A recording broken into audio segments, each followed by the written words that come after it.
ముందుగా మీరు ఎవరైతే పేరు చెప్తున్నారో ఆ పావలా కళ్యాణ్, ఆయన పవన్ కళ్యాణ్ కాదు ఆయన పేరు. సినిమాల్లో నటించినప్పుడు నాకు తెలిసి పవన్ కళ్యాణ్ అనే మాకు తెలుసు, కానీ ఇప్పుడు పావలా కళ్యాణ్ అయిపోయినాడు.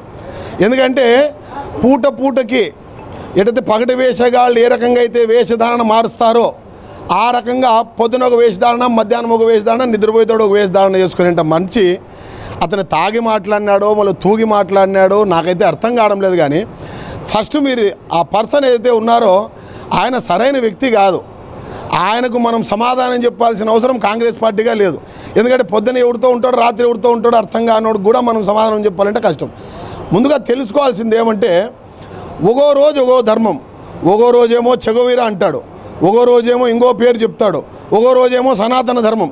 ఇప్పుడు రాజకీయం అన్నాక అది ఇంటి వరకే, నువ్వు ఏదైతే నీ కులం ఉందో నీ మతం ఉందో అది ఇంటి వరకే, ఇంటి గమ్మం వరకే ఉండాలి.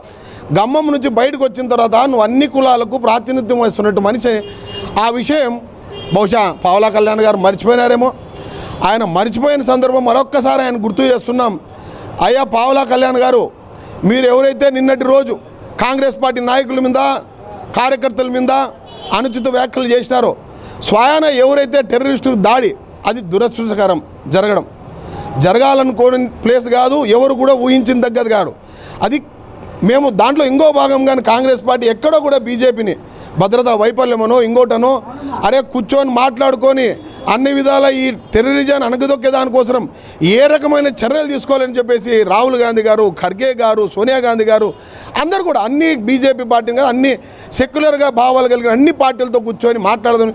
రాహుల్ గాంధీ గారు అమెరికా నుంచి పర్యటన నుంచి వచ్చిన వెంటనే పహల్గాం బాధితులను పరామర్శించడం జరిగింది. అదేవిధంగా పార్లమెంటరీ కమిటీ మీటింగ్లో కూడా స్వయం రాహుల్ గాంధీ గారు పాల్గొని దీనికి ఏ రకంగా అయితే కార్యాచరణ చేయాలా కార్యాచరణ రూపొందించడం జరిగింది. బహుశా ఈ పావలా కళ్యాణ్ ఏదైతే బీజేపీ ఎన్డీఏ కూటమిలో ఉన్నాడో ఈయనకు కూటమిలో ఉన్నట్లు లేదు. ఏదో సినిమా స్క్రిప్ట్ రాయించినట్ల ఎవడో రాసిస్తా అంటాడు, ఇతను ఏదో వాగుతా అంటాడు. అతను వాగిన ప్రతి దానికి కూడా కాంగ్రెస్ పార్టీ నాయకులుగా కార్యకర్తలుగా సమాధానం చెప్పుకోవాల్సినంత అవసరం అంతగా లేదని చెప్పేసి మేము భావిస్తున్నాం. అయినా అతను పగటి వేషగాడు ఉన్నట్ట, పగటి వేషగానికి కూడా మనం సమాధానం చెప్తే అది తప్పవుతుందనేసి నా భావన.